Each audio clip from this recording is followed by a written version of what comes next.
잘 오셨습니다. 오늘도 좋은 날, 복된 날 하나님께서 허락해 주셨고 이 시간도 좋은 시간, 복된 시간인 줄 믿습니다. 아멘, 아멘. 계속해서 에베소서 말씀 보도록 하겠습니다. 오늘은 5번째 시간입니다. 오늘 말씀의 제목은 1절에 나오는 9절 그대로입니다. 부르심을 받은 일에 합당하게 행하라. 부르심에 받은 일에 합당하게 행하라. 이런 제목으로 함께 은혜를 나누도록 하겠습니다. 지난 시간에 우리가 바로 앞장에 있는 에베소 3장에 나오는 사도 바울의 기도를 함께 묵상을 했습니다. 오늘 이 시간에는 에베소 4장 말씀 이어서 함께 묵상하려고 합니다. 근데 에베소 4장 말씀으로 들어가기 전에 우리가 한 가지 염두에 둬야 될 것이 있는데, 그것은 오늘 본문 에베소 4장 말씀은 단지 3장에서 한 장 넘어온 그 정도가 아니라는 것입니다. 총 6장으로 기록된 에베소서 말씀의 흐름 안에서 너무나 큰 전환이 이루어지는 장이 바로 4장 말씀입니다. 어떤 전환이 이루어지느냐? 제가 로마서 강의 때도 말씀드렸지만 사도 바울의 대부분의 서신서들이 다 이와 같은 형식으로 되어 있습니다. 앞부분에는 교리, 믿음에 관한 부분이 나오고 뒷부분에는 실천, 윤리에 관한 부분이 나옵니다. 에베소도 마찬가지예요. 앞에 나오는 1장부터 3장까지의 말씀은 우리 그리스도인들은 무엇을 믿느냐, 교리와 믿음에 관한 부분이 나오고, 뒤에 나오는 4장부터 6장까지의 말씀은 그러면 구원받은 그리스도인들은 어떻게 살아야 되느냐, 실천에 관한 부분, 그리스도인에게 주어진 윤리에 대해서 말해주는 것입니다. 그러니까 오늘 보면 4장 1절부터 6절까지 말씀은 교리에서 실천으로, 믿음에서 윤리로 넘어가는 아주 큰 전환이 이루어지는 부분입니다. 무엇을 믿느냐에서 어떻게 살아야 되느냐로 넘어가는 것이지요. 이게 중요합니다. 제대로 알지 못하면 온전히 살 수가 없습니다. 제대로 알고 있다고 아무리 말을 해도 온전히 살고 있지 못하면 그것은 제대로 아는 것이 아니라고 성경은 말합니다. 우리가 공부할 때도 마찬가지지요. 공부해서 무엇인가를 알아가는 이유는 그것을 활용하기 위해서 그렇습니다. 공부 자체가 목적인 사람도 있겠지만 내가 배운 것을 어떻게 활용하느냐, 이게 어떤 면에서는 훨씬 더 중요하겠지요. 왜 그렇습니까? 제대로 활용하고 있지 못한다면 아무리 그것을 알고 있다 할지라도 무슨 소용이 있겠냐는 것이지요. 신앙생활도 마찬가지입니다. 우리가 받은 구원이 어떤 구원인가를 에베소 1장부터 3장까지 말씀을 통해서 알게 되었다면 이제 정말 중요한 것은 우리가 그 구원 속에 담겨져 있는 하나님의 모든 뜻들을 삶의 현장에서 어떻게 구체적으로 적용하며 살아갈 것인가, 그것이 바로 에베소 4장부터 6장까지 말씀의 내용입니다. 그런 면에서 요즘 제 마음도 너무나도 복잡하고 힘이 듭니다. 코로나19라는 특별한 상황 가운데 속에 제가 이때까지 전해왔던 교리, 믿음, 그리고 지금 제가 행하고 있는 실천과 제가 살아가는 방식, 이 고리가 제 자신 안에서부터 너무나도 쉽게 끊어지는 것을 볼 때가 있기 때문에 그렇습니다. 여러분들도 마찬가지라고 생각이 되어집니다. 오늘부터 시작되어지는 에베소 4장부터 6장까지 말씀을 1장부터 3장까지의 말씀을 염두에 두고 마음에 잘 담아서 우리가 살아가는 삶의 변화무쌍한 실제 현장에서 조금이라도 더 살아내는 우리 모두가 될 수 있기를 주님의 이름으로 축원을 드립니다.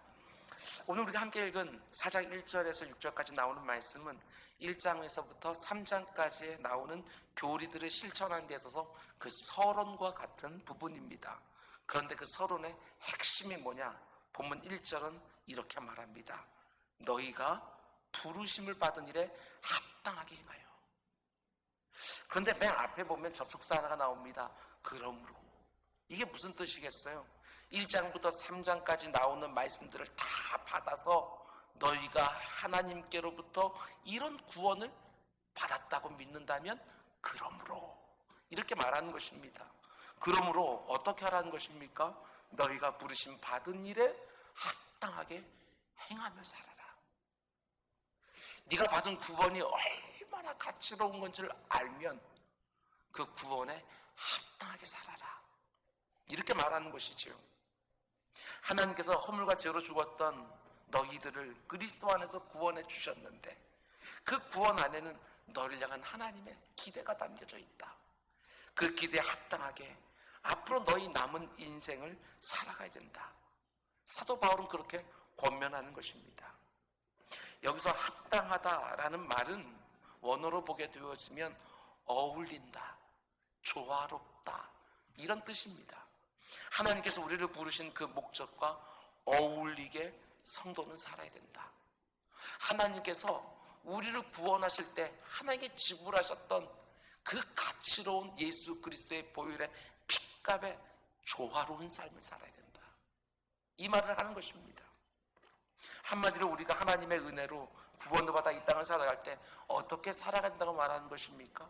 내가 받은 구원 안에 들어있는 하나님의 목적에 합당하게 그 선하신 뜻과 조화롭게, 다시 말해 내가 받은 구원이 얼마나 어마어마한 은혜인가를 알고 그 안에 하나님의 선하신 뜻이 담겨 있다는 사실을 이제 알게 되었다면 이제부터는 내 뜻대로 사는 게 아니라 아버지의 뜻대로, 내가 하고 싶은 것을 하고 사는 것들이 아니라 하나님이 내게 기대하신 것을 하면서 이 세상에 부추기는 대로가 아니라 하나님의 말씀이 가르쳐주는 대로, 내가 받은 구원 속에 담겨있는 하나님의 소망과 조화롭고 어울리게 살아가는 것이 이제부터 말하는 모든 교리들을 실천한 첫 번째 항목이라고 말씀해 주시는 것입니다. 간단한 표현이지만 설교를 준비하면서 저 역시 참 많은 생각을 했습니다. 부르심에 합당하게 살라. 하나님이 나를 구원해 주시고 목회자로 설교자로 불러주셨는데 그 부르심에 합당하게 사는 것은 과연 어떤 모습일까? 도대체 어떻게 살아야 나를 향한 하나님의 부르심과 어울리고 조화가 되는 삶이라고 말할 수 있을까? 보다 더 실제적으로 지금 코로나19로 모든 것이 다 어그러진 것 같은 이 상황 속에서 목회자로 설교자로 다른 것으로 말고 목회자로 설교자로 부름받은 내가 과연 어떤 모습으로 이 주님의 몸된 교회 안에 서 있어야 그것이 부르심에 합당한 모습일까? 여러분도 한번 스스로 한번 질문해 보시기를 바랍니다. 그러다가 이렇게 생각했습니다. 이 질문이야말로 일평생을 두고 하나님께 늘 물어야 될 질문이겠구나. 단지 목회하는 동안만이 아니라 은퇴 후에도, 아니 주님 내 이름 부르시는 그 순간까지 쉬지 말고 물어야 될 질문이겠구나. 아니 지금처럼 순간순간 어떤 일들이 있을 때마다 어떤 모습으로 서 있는 것이 부르심에 합당한 모습일까, 조화로운 모습일까, 어울리는 모습일까 늘 물어야 되겠구나. 오늘 이 밤에 우리 각자가 하나님 앞에 말씀을 들으면서 묻기를 원합니다. 2020년 3월 특별히 지금 내가 처한 이 상황 속에서 과연 어떤 모습으로 살아가는 것이 나를 구원해 주신 하나님의 소망과 기대와 뜻에 합당한 모습일까? 과연 어떤 모습이 내 남은 전 일생을 들여서 그리스도의 그 부름에 합당한 삶을 살아가는 모습이 될까? 물으셔야 됩니다. 여러분, 그런데 하나님이 우리를 구원으로 불러주셨을 때 그 구원 속에 담겨져 있는 하나님의 목적, 뜻, 기대, 소망이 무엇입니까? 그걸 알아야 거기에 합당하게 조화롭게 살지 않겠습니까? 이걸 아는 것이 너무나 중요하기 때문에 사도 바울은 에베소 1장 18절에서 먼저 에베소 교회 성도들을 놓고 기도할 때 이런 기도를 드리는 걸 보게 됩니다. 너희 마음에 눈을 밝히사 그의 부르심의 소망이 무엇이며. 참 중요한 기도입니다. 하나님, 에베소 교회 성도들이 지금 다 구원받아서 그리스도의 백성이 되었는데 그 핏값으로 죄사함을 받고 천국 백성이 되었는데 그 부르심에 담겨있는 소망이 무엇인지 저들의 눈을 열어서 성령으로 말미암아 늘 깨닫게 해주십시오. 사도 바울이 이렇게 기도했던 것입니다. 우리도 마찬가지입니다. 나를 구원으로 부르신 하나님 부르심 속에 어떤 목적과 뜻과 기대와 소망이 담겨 있는지 날마다 기도의 자리에서, 말씀의 자리에서 우리는 분별해 내는 것입니다. 하나님이 내게 말씀 한 구절을 깨닫게 해주시면 그 가운데 속에 나를 향한 하나님의 부르심을 그 한 구절만큼 더 깨닫는 것이고, 기도 자리에 쓱 들어가 주님과 함께 교제하고 나면 나를 향한 하나님의 기대가 무엇인지 그 기도한 순간만큼 또 깨닫게 되어지는 것이고, 하루하루 살아가면서 경건한 습관을 가지고 늘 물으면서 그 부르심에 합당한 모습으로 살아가야 되는 거 아니겠습니까? 한 번뿐인 인생인데 엉뚱하게 살면 안 되지 않겠습니까? 근데 여기서 우리가 구분해서 생각해야 되는 것은, 오늘 본문이 말하고 있는 부르심의 소망이라는 것은 우리 각 사람에게 주신 사명을 의미하는 것이기도 하겠지만, 오늘 본문의 의도를 보게 되었으면 개인적으로 주신 사명을 말하는 것은 아닙니다. 공통적으로 주신 하나님의 소망을 말하는 거예요. 모든 그리스도인들에게 공통적으로 주신 하나님의 기대가 뭐냐, 뜻이 뭐냐, 소망이 무엇이냐, 이걸 말하는 것이지요. 여러분, 교회를 어떻게 말할 수 있겠습니까? 오늘 본문으로 따지면 이렇게 말할 수 있어요. 같은 소망으로 부르심을 받은 성도들이 모여있는 곳, 그것이 교회예요. 교회에 있는 사람들은 각자 하나님께 받은 소명도 있겠지만 하나의 소망을 가지고 부르심을 받은 성도들의 모임이라는 사실을 잊지 마셔야 돼요. 다 각자 이게 아니고 우리가 공통적으로 가지고 있는 하나의 소망이 있어요. 그래서 오늘 보면 4절도 이렇게 되어 있습니다.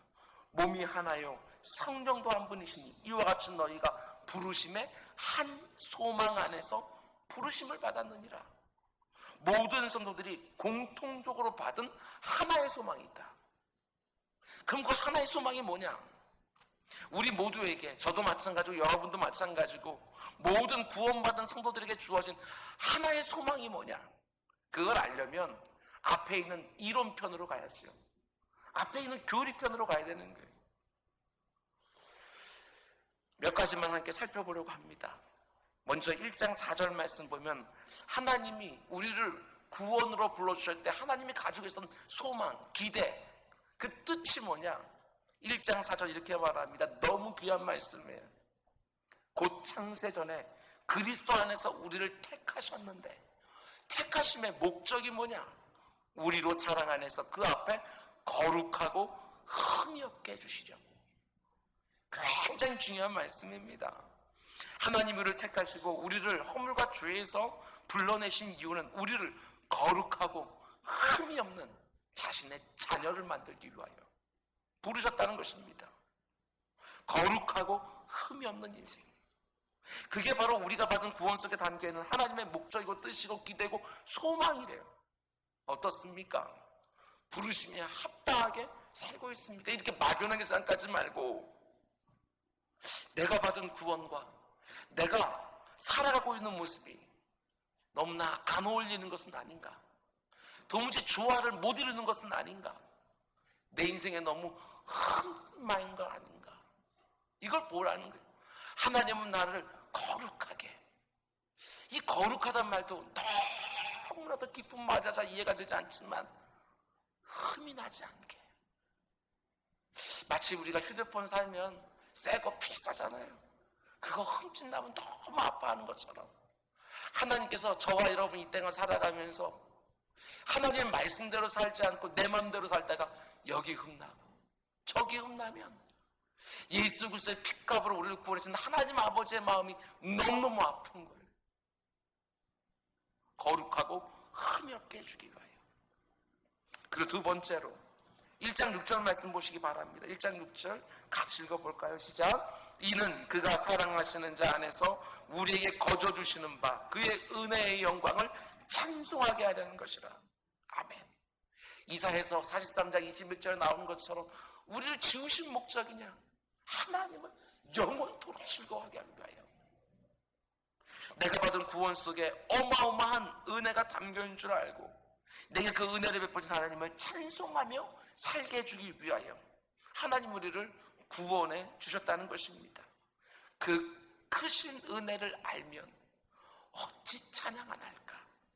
구속함을 받은 우리 어찌 찬양 안 할까?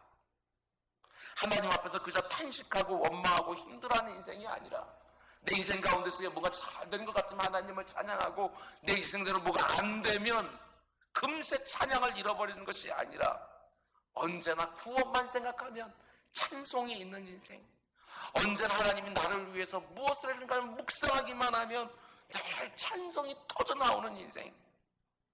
요즘같이 어렵고 힘든 때에도 여러분 내 입술에 여전히 하나님을 향한 찬송이 있습니까? 절대로 찬송을 빼앗기지 마십시오. 그 어떤 상황 속에서 하나님은 내 찬송을 받으시기에 합당하신 분. 찬송과 하나님이요, 이게 조화가 되어지고 어울려지는 거예요. 그리고 세 번째로 2장 10절 말씀 보실래요?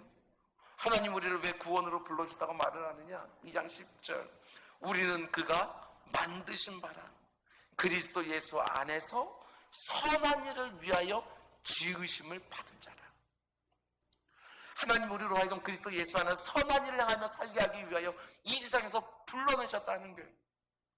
우리가 이 땅을 살아가는 동안 선한 일, 하나님 기뻐하는 일을 늘 하면서 사는 것은 단지 상급을 받기 위함이 아니라 선한 일 하면서 사는 것이 부르심에 합당한 삶이래요. 우리가 받은 구원에 어울리고 조화로운 삶이래요. 늘 선한 일을 하며 사는 우리 모두가 될 수 있게 주님의 이름으로 축원을 드립니다. 한 가지만 더 생각해 보면 우리가 앞으로 보겠지만 네 번째로 지금 우리가 묵상하고 있는 4장 말씀 안에서도 우리의 구원 속에 담겨져 있는 하나님의 부르심의 소망이 뭔지를 볼 수 있습니다. 굉장히 중요한 말씀이에요. 4장 13절부터 16절까지 말씀, 우리 또박또박 우리 한 목소리 함께 읽어볼까요? 시작.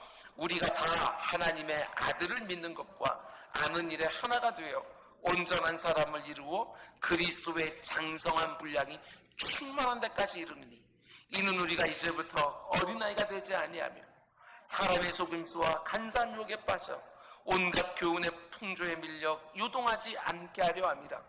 오직 사랑 안에서 참된 것을 하여 범사에 그에게까지 자랄지라. 그는 머리니 곧 그리스도라. 그에게서 온몸이 각마디를 통하여 도움을 받음으로 연결되고 결합되어 각 지체의 분량대로 역사하여 그 몸을 자라게 하며 사랑 안에서 스스로 세우느니라. 아멘. 너무너무 귀한 말씀이에요. 한마디로 요약하면 하나님이 왜 우리를 구원해 주셨느냐? 자신의 아들 예수 그리스도의 장성한 분량이 충만한 데까지 자라나게 하기 위하여, 한마디로 예수님 닮게 해주기 위하여 우리를 구원해 주셨고 또 교회로 한 몸으로 만들어 주셨다는 것입니다. 이 말 표현이 얼마나 멋진지 모르겠어요. 얼마나 도전이 되고 또 그 앞에서 얼마나 작아지는지 모르겠어요. 범사에 모든 일에 그에게까지 자랄지니라.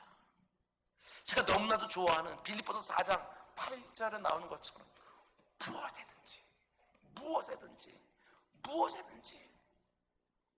무엇에든지 착하고 선하고 옳고 사랑받을 만하고 칭찬받을 만하고 경건하고 순전하고 범사에 그에게까지 자랄지라. 여러분 어떻습니까? 지금까지 신앙생활 웬만하신 분들 오늘 보니까 수십 년씩 다 해오신 것 같은데 주님 모습 얼마나 닮으셨습니까? 주님 닮은 모습 이만하면 됐지 절대로 그런 거 없습니다. 내 일평생을 다 쏟아부어서 여전히 주님 닮지 못한 곳 발견될 때마다 아파하면서 그것 잘라내려고 씨름을 하면서 그렇게 살아가는 것이 우리들의 모습 아니겠습니까? 점검하십시오.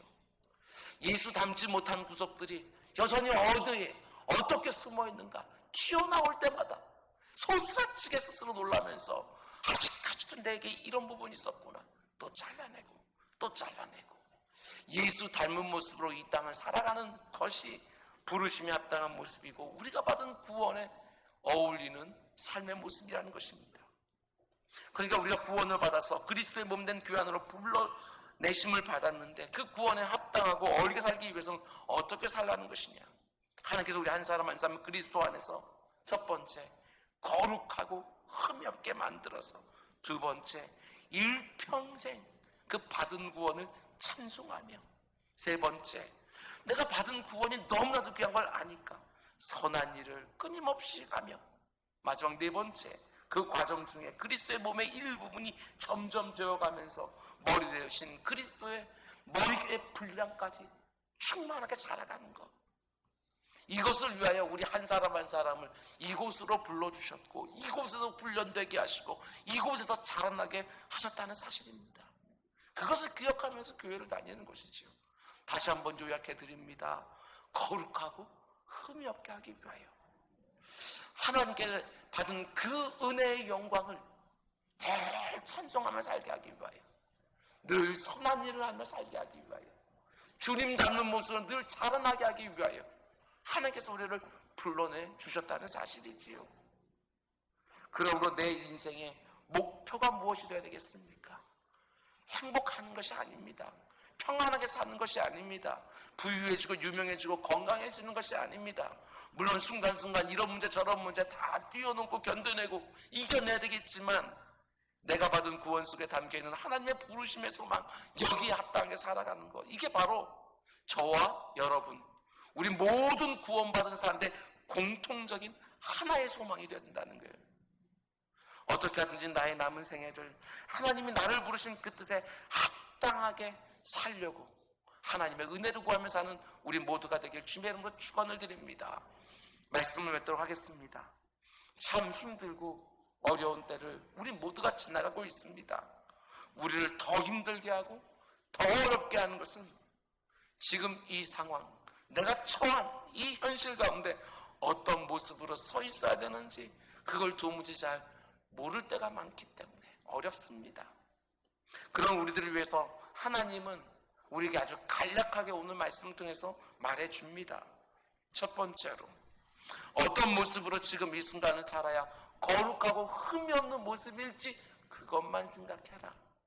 살아남는 것 생각하면 복잡해진다. 지금 이 가운데 속에 내 것을 지키려고만 안고 있으면 복잡해진다. 그거 말고 거룩하고 흠이 없을 수 있을까? 어떻게 하면? 이것만 생각하면 나머지 모든 것들은 주님께 맡겨놓고, 두 번째로, 지금 이 상황 속에서도 하나님 찬송 잃지 않게 해주십시오. 감사 잃지 않게 해주십시오. 평안 잃지 않게 해주십시오. 주님과 나와 함께 한다고 이 믿음 잃지 않게 해주십시오. 바로 이 지금 이 순간이 성경에 나오는, 우리가 그저 추수감사절에나 이렇게 묵상하는 그거 말고 데살로니가전서 5장에 나오는 범사에 감사하라, 이 말의 뜻이 무엇인지, 하박국 선지자가 여기 봐도 아무것도 없고 저기 봐도 아무것도 없고 아무것도 없는 상황 속에서도 난 여호와로 기뻐하고 감사한다는 말이 도대체 무슨 뜻인지, 다니엘이 자기를 죽이려는 정적들이 두 눈 똑바로 지켜보고 있음에도 불구하고 창을 활짝 열어놓고 기도하는데, 다니엘서를 보면 그가 감사의 기도를 드렸다고 말을 합니다. 그 감사는 도대체 무엇일까? 내 인생의 그 어느 때보다도 그 감사가 도대체 무엇인지 말로 설명하는 것이 아니고 체험할 수 있는 절호의 기회가 지금이 아닐까 생각해 보기도 합니다.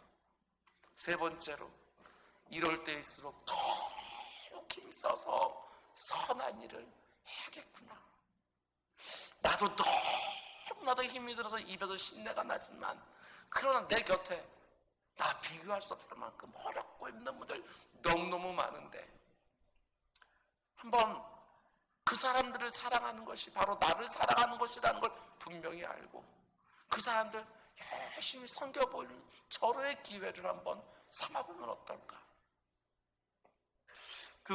세 분이 필리핀 은자 승리교회 헌금 내주서 오늘 150가정 쌀 나누기 2차로 마쳤다고 연락이 왔습니다. 좀 더 구입해서 이번 주 주일날에는 성도님들에게, 벌써 지금 세 번째거든요. 그런데 첫 번째, 두 번째는 이웃들에게, 그리고 맨 마지막에 은자 승리교회 성도들에게 쌀 나누기 한다고 제가 이렇게 순서리가 딱 어떻게 하라 저렇게 하라 말하는 거 아니에요. 그런데 은자 승리교회 성도님들 참 귀하지요. 먼저 이웃들 다 나누고 그 다음에 교인들 이번 돌아오는 주일날 쌀 나누게 한다고. 어렵고 힘들 때일수록 정말 선한 일들을 감당하는 것이 그리스도인들의 진면목이 나오는 것이 아닐까, 이런 생각들을 해보았습니다. 마지막 네 번째로, 지금 이 순간 우리 이런 질문들 계속 던지셔야 됩니다. 제가 너무나 좋아하는 질문이라서 수도 없이 함께 말씀드렸습니다. WWJD, What would Jesus do? 주님이라면 어떻게 하셨을까요? 이거 꼭 물으셔야죠. 하나님 2020년 3월 이 땅에 계셨다고 한다면, 우리가 똑같은 몸을 입고 이 땅에 계셨다고 한다면 어떻게 하셨을까? 분명히 그분은 자신을 돌보지 아니하고 다른 사람들 먼저 열심히 챙기셨겠다, 이런 생각을 해보게 되었습니다. 질문합시다. 끊임없이 말씀 자리 앞에서 기도 자리에서 질문합시다. 어떻게 하면 주님을 조금이라도 더 닮을 수 있을까? 그 어떤 상황 속에도 부르심에 합당한 삶을 살아가는 우리 모두가 될 수 있기를 주님의 이름으로 축원드립니다. 기도하겠습니다. 사랑의 주님, 수요 예배 함께하고 있는 우리 사랑하는 성도님들, 지금 이 상황에서도 거룩하고 흠이 없게 보존하여 주옵소서. 늘 하나님의 영광을 생각하면서 그분을 향한 찬송과 감사가 그치지 않게 해주십시오. 어렵고 힘든 이웃들에게 선한 일을 손을 걷어붙이고 앞장서게 하여 주시고, 이 모든 것들을 통하여 내 사랑하는 주님의 모습을 내 삶에 더 담아내는 은혜가 그 어느 때보다도 지금 우리 모두에게 있기를 사모하오니 은혜를 베풀어 주옵소서. 오늘 이 자리에 예배 드리는 우리 한 사람 한 사람 어떤 형편 가운데 있는지 하나님이 다 아시는 줄 믿습니다. 주님, 다 아시는 하나님께 내 마음 열어서 다시 한번 보여드리면서 그 가운데 하나님의 은혜를 구하는 우리 모두, 그리고 또 이 밤 될 수 있도록 주님 인도하여 주옵소서. 이 모든 말씀 예수님의 이름으로 기도드렸습니다. 아멘.